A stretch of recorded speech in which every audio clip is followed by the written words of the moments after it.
Good morning, ladies and gentlemen. My name is Councillor Scott Lloyd. I'm the Lord Mayor of Parramatta City in New South Wales and also a Director of Local Government New South Wales. It's my honour to be here this morning just to kick off proceedings. I really enjoyed yesterday. We've had some really good feedback, the committee has, from yesterday, and keep the wonderful questions going and your ears open, so we've got a great morning ahead of us. Well, Parramatta is in the Western Sydney of western suburbs of Sydney. We are the second CBD. We've just been announced as the dual CBD. With that, Parramatta is undergoing an $8 billion worth of development applications in the next 5 to 6 years. We have got a once-in-a-lifetime opportunity to change the face of Parramatta. But with that, we're also facing a fit for the future. My friends in New South Wales would know this is the process that the state government is going through to combine 140 councils into another number.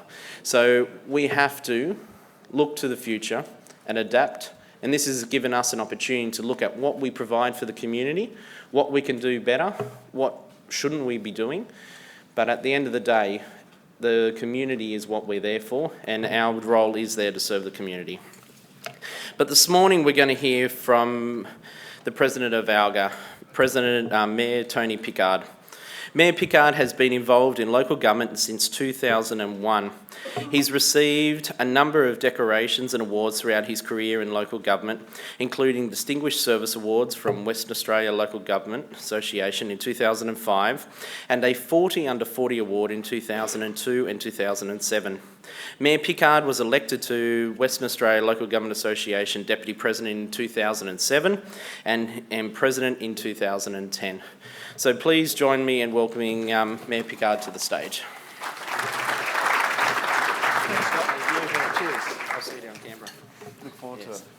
Thanks very much for that introduction, Scott, and it's fairly apt too to be introduced by the Lord Mayor of Parramatta.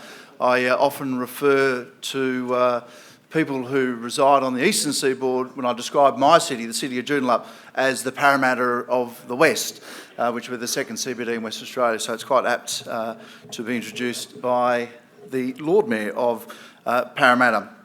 It's great to be here. Can I acknowledge Councillor Bill MacArthur, who's the President of the Municipal Association of Victoria, and also the Vice President of the Australian Local Government Association, Councillor Greg Belts is also here from Queensland, who is the second Vice President for the Australian Local Government Association, and also to Councillor Cole Ross, who is the Vice President here at MAV and the newest member of the Australian Local Government Association Board. Terrific. Well, I'm glad that it looks like that because it looks nothing like that in front of me here. So that's good to see. But I'll be right. We'll go through this. No doubt you've had an interesting day yesterday. It's wonderful to see so many friendly faces. Looks like the Western Australian economy has shifted to Victoria for the last couple of days. There's lots of Western Australians here. And I believe, in fact, about half of you from interstate, and I think that shows the credibility of this particular conference that it's gained over the last couple of years, particularly. No doubt yesterday you explored some of the future issues for local government, shifting into the human services space, away from our traditional property services base, and exploring the use of technology, not only delivering services but also in catering for the efficiencies that our sector will require. Likewise, the relationship with governments, both state and federal, are crucial for the future of local government, particularly given that roughly 10% of our revenues is actually derived from external grants from predominantly federal governments, but also a little bit of dribble from the state governments. And that's what I'll be focusing on today, but particularly around the federal government relationship. Obviously, Australian Local Government Association is the peak body for local government, and our advocacy suite is too, in conjunction with the state and territory associations, the federal government, and that will be the focus of my presentation to you this morning. We'll go for about half an hour and then an opportunity for about 10 minutes for you to ask some questions. So I think it's important to first of all touch on why the relationship's important. It's fairly obvious. $32 billion expenditure of local government nationally each year. We receive about $3 billion funding from the federal government in federal assistance grants and roads to recovery. And that comprises roughly about 10% of our revenue stream. I think for the federal government themselves, the partnership with local government is crucial. It's a two-way street. Obviously, we benefit from federal assistance grants and roads to recovery and other funding opportunities, but indeed the federal government has a wonderful opportunity with 560 odd local administration centres that they can engage at a local level. Quite a unique instrument for a federal government, and I'm sure, as you know from the federal members, particularly House of Rep members, utilise their relationship with the local government community to demonstrate their connectedness to their local community.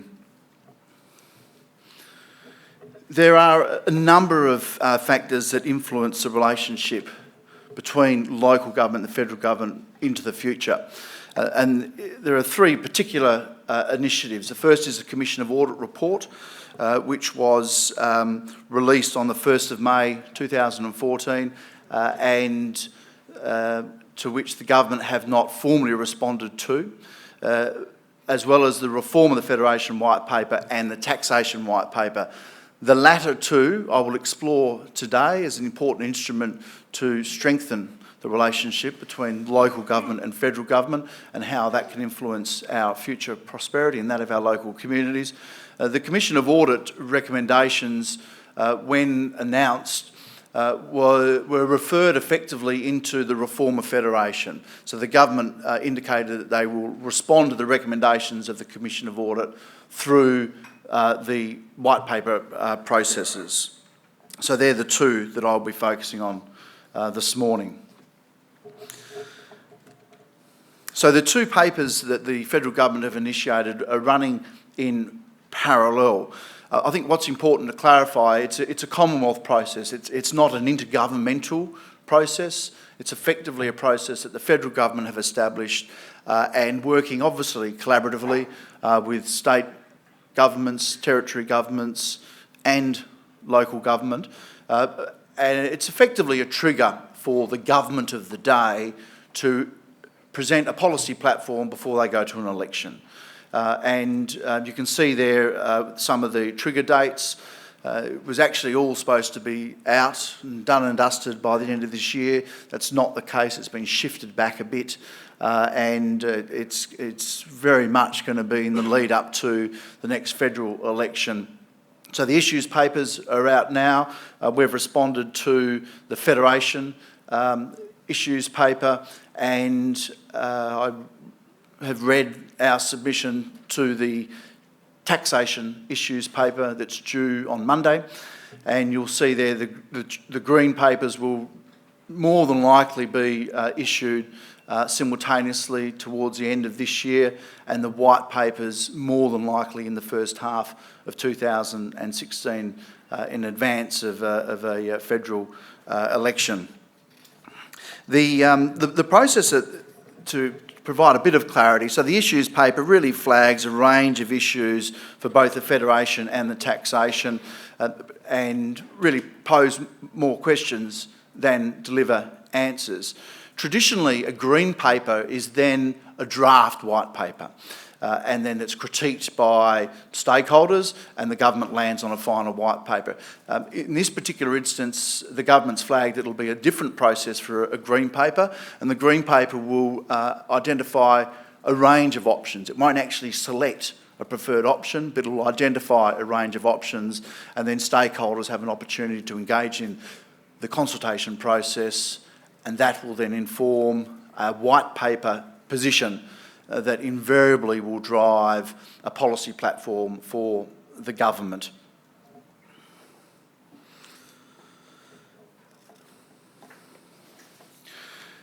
So Interestingly, they released the terms of reference for the Federation White Paper. There are no terms of reference for the Taxation White Paper. So we're sort of working in a little bit of a vacuum on taxation, but the terms of reference for the White Paper for Federation is quite clear. It's to clarify the roles and responsibilities to ensure that as far as possible states and territories are sovereign in their own right, and they're very important words for us as a sector, sovereign in their own rights, and I'll touch on that a little bit later. And to focus on specific areas, to consider ways to reduce and end waste, duplication, second guessing between different spheres of government, to achieve more efficient and effective federation, and in doing so improving national productivity and making interaction with governments simpler for citizens. There are a suite of guiding principles that drive the Federation White Paper process.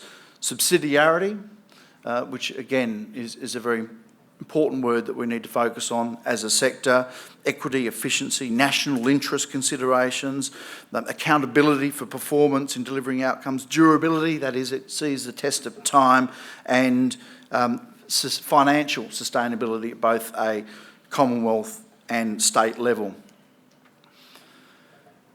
Interestingly, it started off with a very broad scope, but it is now narrowed down to some key issues. If I can be brutally frank with you, I'm a member of COAG, and I attended my first meeting about a month ago. And in the lead up to that meeting, in having private discussions with premiers and first ministers, that is the chief ministers, I was drawing a conclusion that the federal government, had lost a lot of political capital, and they didn't have a great deal of scope to achieve any significant reform, and it was really just a process that they were now going to pursue, and it would become very political. Labor wanting to position them obviously as they do as an opposition, and government wishing to suggest that they're coming up with some sizable reform.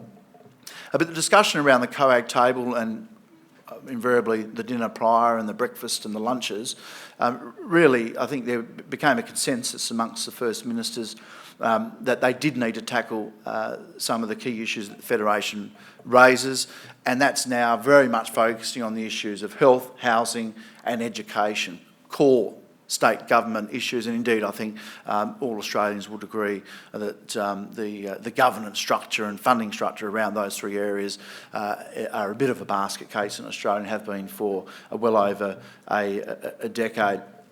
COAG is obviously the vehicle that was very much driving the process, and a suite of officials, which ALGA is part of at a steering committee level, as well as the chief, the heads of the departments for the Prime Minister, but also of all the state and territories as well. The Prime Minister's also created an expert advisory panel, eminent individuals from all the states and territories that provide, I suppose, a bit of a litmus test for the government from a community perspective as to whether or not they are on the right path in any suggested reform.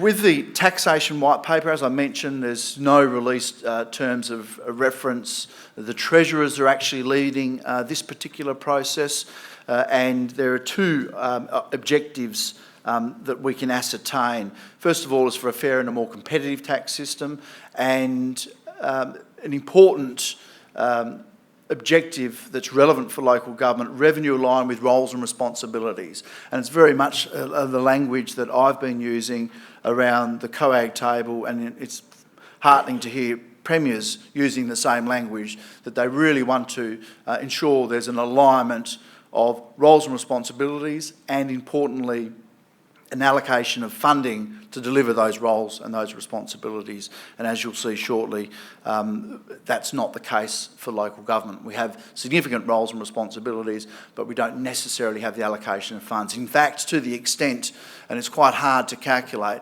but external parties have estimated each year the cost shift to local government costs local government between $500 million and $1 billion each year. So that's quite a sizable cost shift, and I'm sure that many of us here agree as local government, both practitioners and elected members, that we're comfortable to deliver important services to our local communities, but we need to make sure that we're appropriately funded to do so. You'll see there that the issues paper for taxation was released, and as I said, submissions by the 1st of June.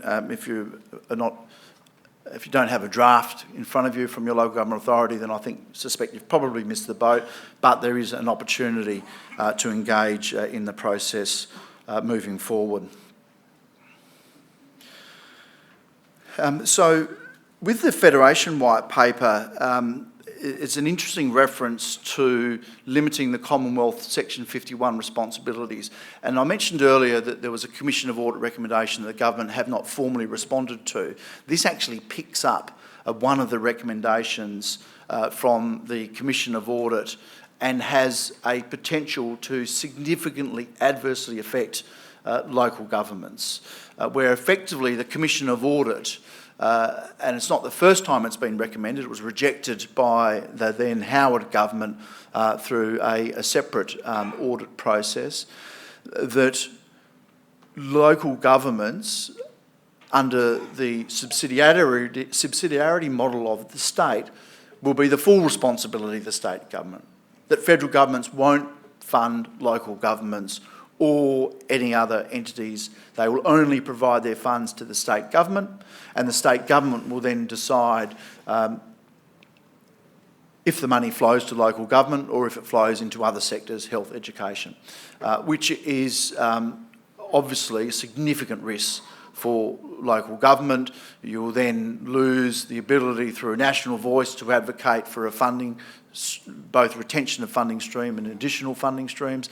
You will then rely on each state and territory in isolation to fight year in and year out for the allocation of the top-up funds that local government currently require. So this is a big risk, and we've seen in recent years the freezing of the indexation of the federal assistance grants and how much that is impacting on local government and indeed our sustainability. This task is actually made a lot more difficult because there is no formal link in our constitution between local government and federal government. There's a link obviously in state constitutions, in every state, between state and local, but not federally.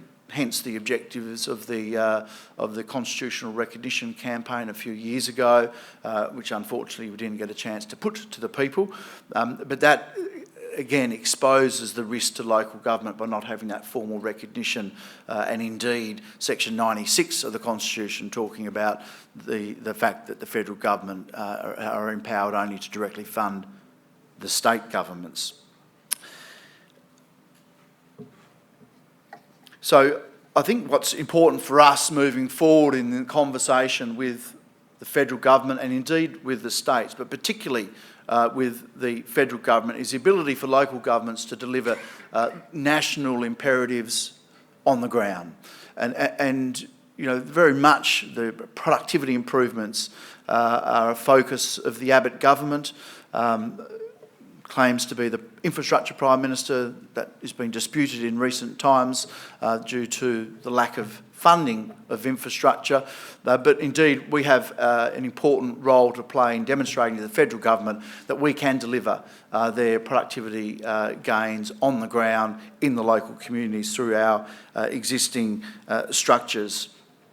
Indeed, road safety is, through Roads to Recovery, is another program that demonstrates improved productivity and financial gain for the local community and the federal government as well. It's estimated in Australia that road crashes cost our economy $27 billion a year, and with 80% of the country's road network, we have an important role to play in helping to redress that, and programs such as Roads to Recovery help in that regard. There are a number of issues that we will be inputting into the taxation white paper that I'd like to share with you and hopefully plant a seed of thought as you prepare for your organisation's input into the green paper process that will be commencing later this year. There are 260 taxes in Australia. One of them is rates.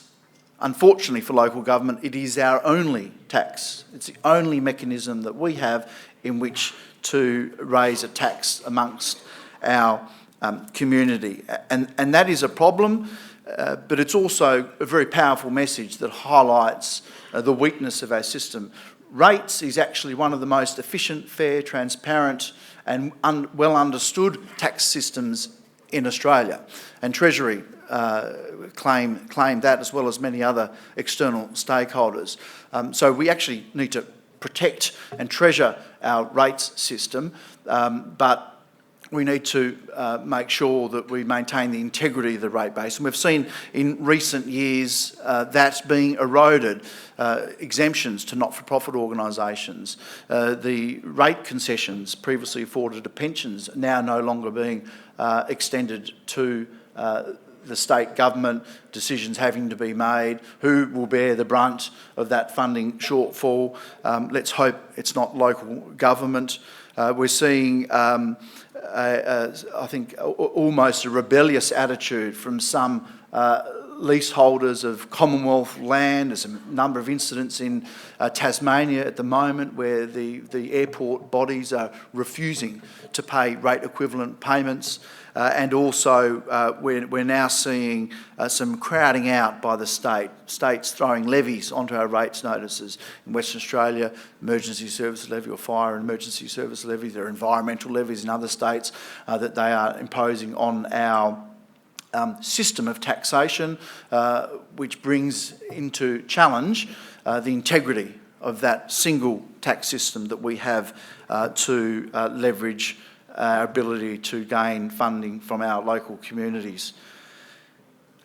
There are some future challenges with land tax reform. The ACT government have scrapped or phasing out over a 20-year period stamp duty on the sale of property, and they're bundling that into their rates notice. They can do that because they're local and state in one. The South Australian government currently have a discussion paper to do exactly the same. Lots of questions are then raised about the rates model. Well, who then will run the rates model? How will local government get its share of the rates model if the state government bundle in a land tax into our property tax? Serious questions that we need to defend and work with the state government to ensure that the integrity of our rate-based system is not compromised. We also have an opportunity to strengthen the argument for the adequate allocation of revenues from other spheres of government. So the federal government collect 82% of taxation in Australia, and we need to build an argument and a case around the need for local governments to receive each fair share of the distribution of the tax stream, which currently goes predominantly to the state government. I think we'll just touch now briefly on expenditure and revenue of local government. Some interesting stats. As I mentioned earlier, about $32 billion expenditure a year. We're a serious business. I mean, local government is a serious business. And often people don't, I think, appreciate the significant size and scale of the local government business. You'll see there some of the main items of expenditure. Interestingly, we've shifted from what has been very much a property services base into a human services base over recent times. And when I say property, roads, waste and the like. And indeed, back in 61, 62, in the good old days, the spend of local government infrastructure amounted to about 50% of our total expenditure. 97, 98, that dropped to 27%, and now it sits around the 24% 5%. And that reflects the growing shift towards community services that no doubt you've been talking about yesterday and probably will continue to talk about today.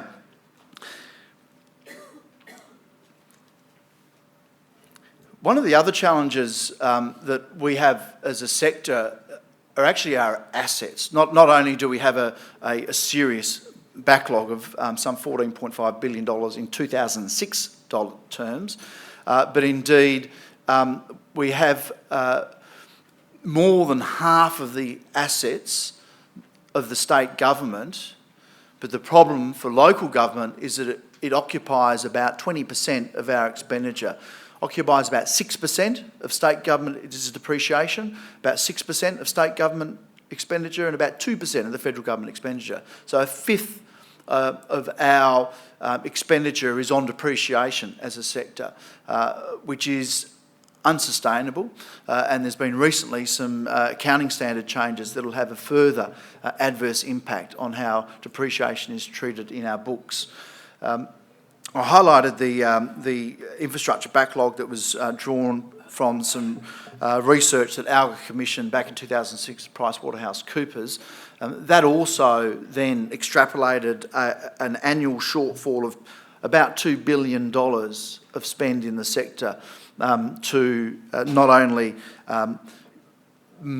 maintain our assets in its current form, but also to redress the backlog, which is a significant shortfall at that. And our revenues, about $38.6 billion. Our main sources of revenue, 38% are from our rates, sales of goods and services, 28%, and grants, about 7 to 10%, depending on which state you're in. Our external grants, mostly FAGs and R2R, about $3 billion, a little bit over $1 billion, or it's hard to calculate, from various state governments. For other spheres of government, their tax base is actually the most significant source of their revenue. It sits at about 80%, and the sale of goods and services around 10%.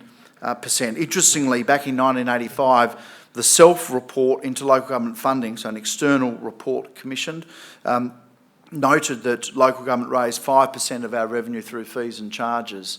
And today, our fees and charges equate for about 28%. So we've shifted from 5% in only 3 decades to 28%, and that's because we only have one system of taxation, our rates, which again exposes a weakness in our revenue models. So what are the implications for local government? Well, I've highlighted that we have a limited tax base, one source of taxation, and indeed a review of our financial position as a sector highlights a number of important elements that we will be incorporating into our submission. The move to cost recovery through fees and charges, which I've just highlighted. The gap that's now that's being further exaggerated by our shift towards human services. And when I say our shift, it's because the community are asking us to jump into that space because it's not being filled by state and federal governments. It's revealed, obviously, the growing infrastructure backlog due to the enormous asset management tasks that local government has. Intergovernment transfers to local government are absolutely crucial, hence reinforcing the importance of the relationship with the federal government and indeed highlighting that the federal government enjoy a significant piece of the tax pie and distribute it predominantly to states, an opportunity for us to receive a little bit more of that pie. So I've highlighted some challenges to the financial assistance grants, indexation being frozen for 3 years, having a cumulative impact of $925 million. It will reset in the out years financial assistance grants by 13%, effectively 2 years after the indexation is returned, it will have wiped out the Roads to Recovery program. So this freezing is having a significant impact on local government, not just the loss of funds today, but indeed the impact that that will have in the out years and in about 5 years' time, wiping out the Roads to Recovery program that local government fought so hard and for a long period of time before the Howard government introduced it. Interestingly, and it's a really powerful point that I harp on when I have an opportunity with First Ministers and with Treasury officials, as I did on Monday, that back in '96, federal assistance grants represented 1% of national taxation. Today, it's around 0.7%. In 16-17, it's 0.6%. In fact, in 18-19, it will be 0.52%. So in a very short period of time, financial assistance grants relative to the national tax take has halved, highlighting, I think, a significant deficiency in the model that we are currently forced to bear with indexation being population growth, predominantly driven by population growth plus an inflator component. So we're doing something about it at a national level to, I think it's a bit of an advance front on any debate about a white paper process that may look at federal government giving all of our fags money to the state. And the first part is to restore indexation. So 3 years freezing, we're in year 2 now, it's just been announced. We have a window of opportunity to redress it for year 3. We're running a national campaign. You should have received, if you're the Mayor or President, a letter co-signed by myself and the state or territory president asking your council to formally recognise the importance of financial assistance grants to your local government authority, to write to your federal member acknowledging its value. Unfortunately, because the financial assistance grants is distributed through the State Grants Commission, many local governments in their reporting actually capture it as a state grant. So how hard do you think it is for me to sit on the Capitol Hill and argue for the importance of federal assistance grants when local governments aren't even celebrating that it's a grant from the federal government? We need to celebrate that. We need to engage federal members of parliament. We need to let them know that we value and appreciate the contribution that they make to our finances. And that is a very important and powerful first step in that process. You'll reflect, I think, earlier the National Commission of Audit, a lot of text there, but I think the most concerning element of the Commission of Audit was effectively their recommendation to sever the financial relationship between local government and federal government. So this threat is real, and it is captured in the terms of reference for the Federation White Paper. So we have to take this seriously, and we have to ensure that we retain the independence of receiving those grants from the federal government and not to be diluted through state and territory governments. So some of the longer term strategies that we're executing, and this is then, so first it's about indexation, but then it's actually about increasing the size of the pie. About $2.2 billion is my target, personal target on behalf of the sector, to try to get extra per year, which is effectively shifting it from, at the moment, about 0.7% of national taxation revenue to about 1.4%. If we can get 1.4% of national taxation revenue, local government will be in a good place. We'll be able to redress our backlog and ensure sufficient funds to continue to maintain our assets on behalf of our community in a standard that they now expect, and rightly so. So we'll be not only putting submissions into the issues paper, we're very fortunate to enjoy a seat around the table in the drafting of the green paper for Federation. So taxation, Treasurer's running with, but we actually sit around the table that's drafting the green paper for Federation, puts us in a very strategic position, and ALGA was very forceful in ensuring that that was the case, just as I was respectfully forceful with the Prime Minister when he announced the Leaders' Retreat, so the COAG Leaders' Retreat at the last COAG meeting. In my conversations with Tony during the coffee break, and that's when it all happens, I made comments that effectively inferred that I'm going to be there as well, that they're not having a Leaders' Retreat without a local government voice. I look forward to the Leaders' Retreat in July. Prime Minister, where do you think it'll be held? Have you set a date yet? It'll be a great opportunity for local government to have a conversation with the state and the federal governments. And then Adrian did the same, the CEO of ALGA, with the officials, and next thing we're in the system. So sometimes you've got to bully yourself into some important spaces to be around the table, and I didn't bully Tony, but it was very presumptuous of me to assume that I was going to sit around that Leaders' Retreat, albeit I am a member of COAG.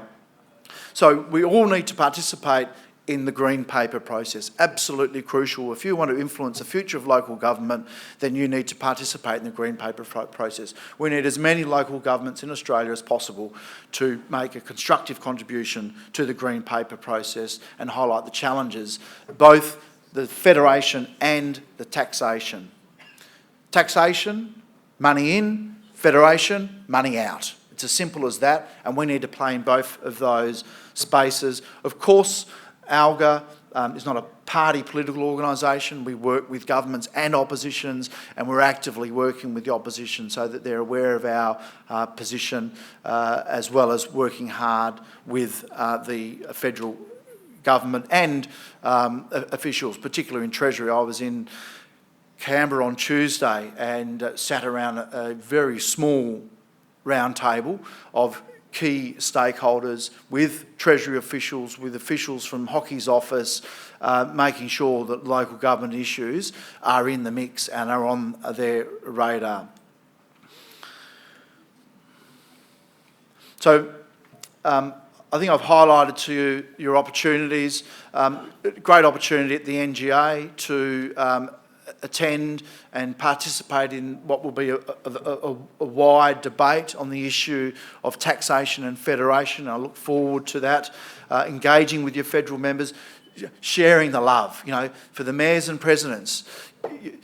FAGS is untied, but I encourage you to identify, relative to the size of your FAGS, what project you could do this year. And when you open the road or you open the community centre, get your federal member of parliament down there, get him in the paper and say, thank you, as a result of your contribution to our revenue stream, we can now open this facility this year.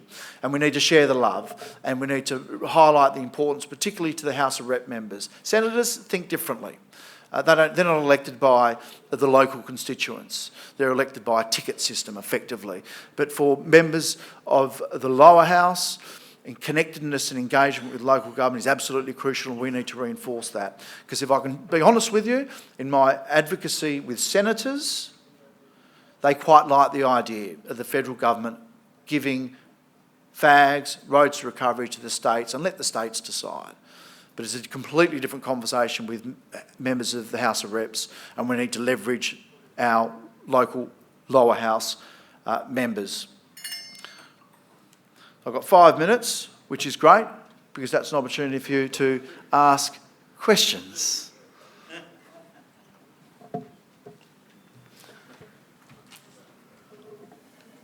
Yes, please.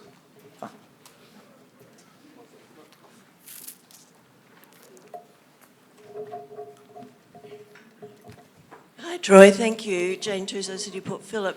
I think we end up like scrabbling around for crumbs, and I think everybody would recognise that the main problem with federal is that they're not collecting the revenue where they should be collecting it from in the first place, and I just wonder if those voices are being raised. And I'm glad to hear you're talking to them, because otherwise they're only talking to lobbyists from the fossil fuel industry and the corporations. Yeah, it's a good point, and the issues paper highlighted quite clearly that our tax system is broken. We do not have a contemporary taxation system relative to the rest of the world, and it's primarily focused on income rather than consumption, whereas the contemporary tax systems globally are based on consumption. So there are a couple of issues that I'm really pleased that are starting to be fleshed out a bit. Very quiet in the early days, because when you get people talk about the GST and the rate of the GST, politicians run a mile. But the reality is it's the same as what it's always been. But it's not just necessarily the rate, it's also the base. And reading the FinRev this morning, there's actually some commentary from Colin Barnett about the base. So you've got Joe Hockey on Monday, sort of bit of a knee-jerk, yes, let's exempt items from the GST, whereas actually the upside of that is it stimulated some debate about, well, actually, is that the solution? Should it be broadening the base of the GST?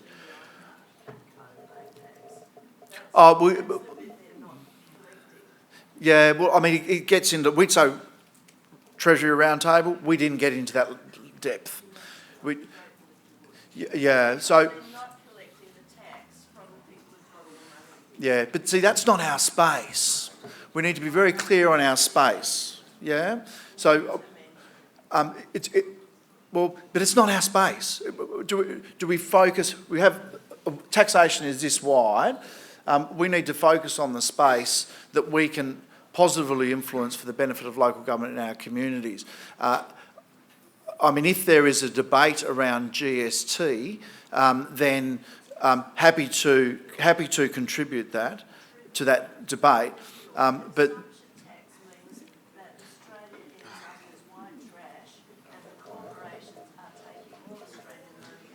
Okay, so can I encourage you to read the issues paper? Have you?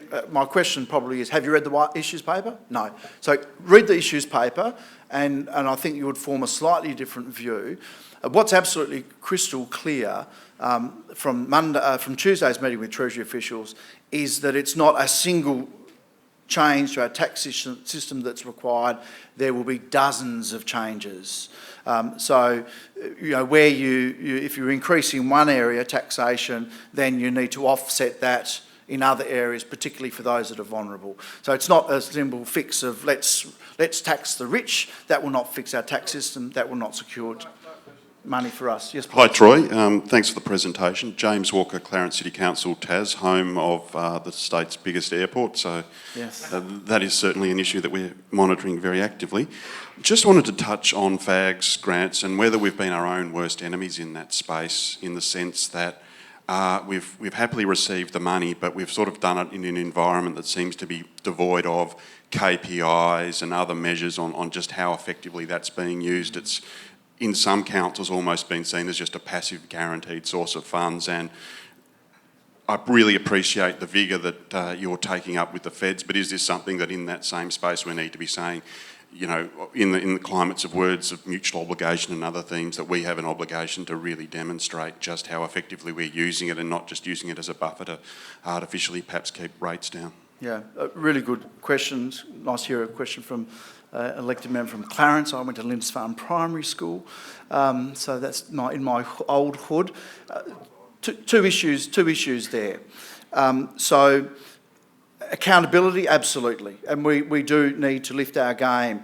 We are lifting our game. So there's local government's been advocating for asset management plans and the like, and that is actually helping. It's forcing us to lift our game, to be accountable, to ensure we strike our budgets, to manage the operational costs of new assets and the like. But there is still room for improvement, and often we can be our own worst enemy, and we have an opportunity in this space to demonstrate best practice, and we are on that important journey. I think the other challenge that we face, though, is that we have